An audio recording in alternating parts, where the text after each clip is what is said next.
السلام علیکم viewers.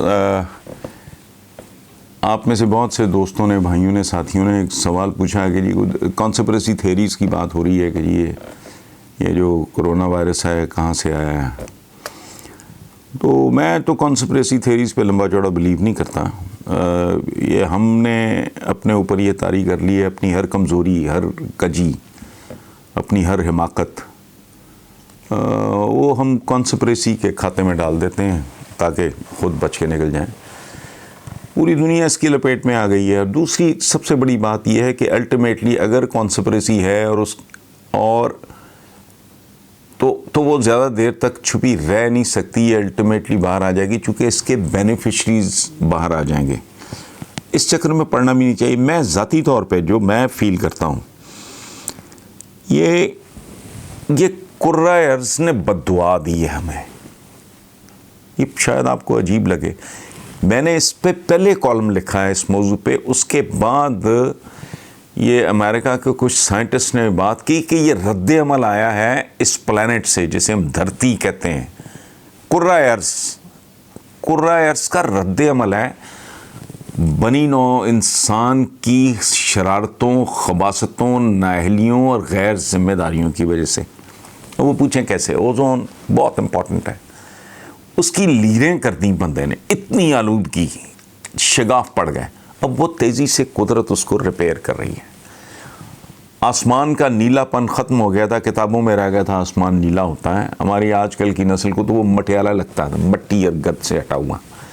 Campus کی نہر، جس کا میں نے پچھلی پروگرام میں بھی حوالہ دیا، لاہور میں جو نہر ہے نیو کیمپس، یہ جب ہم یہاں پڑھتے تھے تو آپ میرے ایج گروپ کے کسی بندے سے جو وہاں پڑھتا رہا اس سے پوچھ لیں، پل پہ کھڑے ہوتے تھے تو ہمیں اپنے عکس دکھائی دیتے تھے، اپنے چہرے دکھائی دیتے تھے. اب آپ اس میں منہ گھسا دیں تو آپ کو کوئی دکھائی نہیں دیتا. ٹھیک ہے، ہم سے تتلیاں روٹھ گئیں، ہم سے گلیریاں روٹھ گئیں، ہم سے طوطے بچھڑ گئے، چڑیاں. میں پرسنلی اس کو انٹرپریٹ کرتا ہوں کہ تتلیوں کی بد دعا ہے کرونا. یہ گلیریوں کی بد دعا ہے.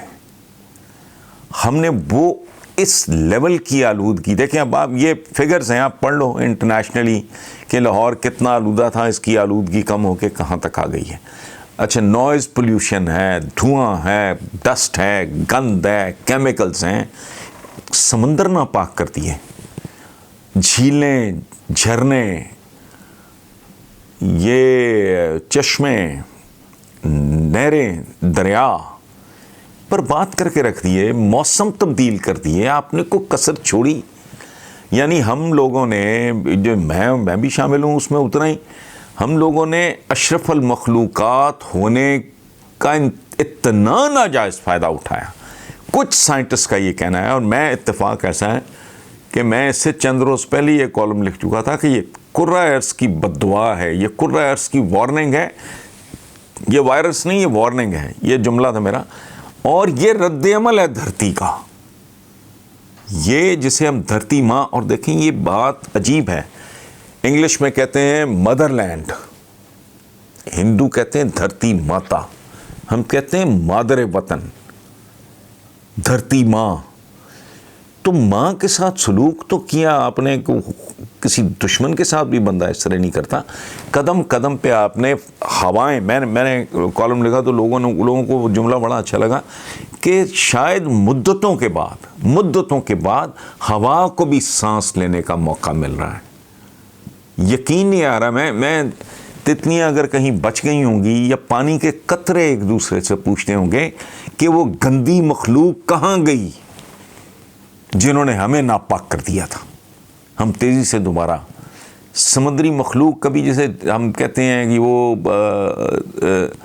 یہ سمندر کی جو دنیا ہے، جو اس کی مخلوق ہے، اس میں شارکس بھی ہیں، اس میں ویلز بھی ہیں. تو اس میں اتنی خوبصورت مخلوق ہے. سمندروں کے اوپر اتنے بڑے شہر، چھوٹے شہر جتنے بڑے شپس. میں نے کروز کا مجھے ایکسپیرینس ہے. تو آپ تصور کریں کہ ایک باقاعدہ جسے ٹاؤن کہنا چاہیے، ٹاؤن سے بھی بڑے سائز کا، کہ جہاز سمندروں کو آپ نے آلودہ کر دیا. آپ نے خلا میں گند ڈال دیا. کو کسر آپ نے چھوڑی نہیں.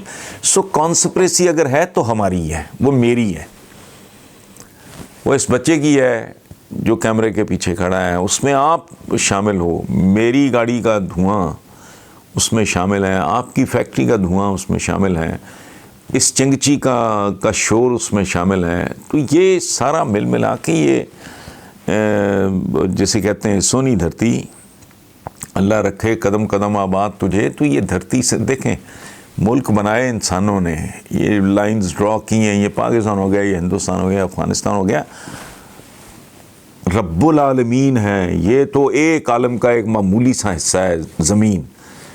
تو ورنہ رب العالمین ملک بنا کے بھیجتا, جس نے اتنا کچھ بنایا اس کے لیے ملک بنانا کون سا مشکل ہے. یہ انسانوں کا بیسیکلی دس پلانٹ کالڈ ارتھ. یہ اچھا آخری بات میں عرض کر دوں, پلیز اگر ینگسٹرز ہیں, وہ میرے جیسے بڈھے طوطے کو تو نئی بات سمجھائیں تو وہ سمجھ آنی مشکل ہوتی. ہمارے کم از کم نام, میں اپنے بیٹوں کو, حاتم کو, ہاشم کو یہ بات میں کرتا ہوں, ہم اس کرۂ ارض میں جو رہتے ہیں ہم یہاں کے مالک نہیں ہیں, ہم سب کرایہ دار ہیں. وہ چاہے الیگزینڈر دا گریٹ ہو, وہ چاہے امیر تیمور ہو, وہ چاہے ہینیبال ہو, وہ چاہے نیپولین بوناپارٹ ہو, دنیا کا بڑے سے بڑا کانکرر ہو, یا قارون ہو, کوئی بل گیٹس ہو, ہم اس کے مالک نہیں ہیں. ہم ہیں معمولی کرایہ دار. اور ایگریمنٹ ہمارا زیادہ سے زیادہ کتنا ہوتا ہے اس کرائے کے, یہ کرایہ مالک نہیں, ہم کرایہ دار ہیں. اور کرایہ داری کا کتنا ہے زیادہ سے زیادہ 100 سال, 110 سال, 120 سال.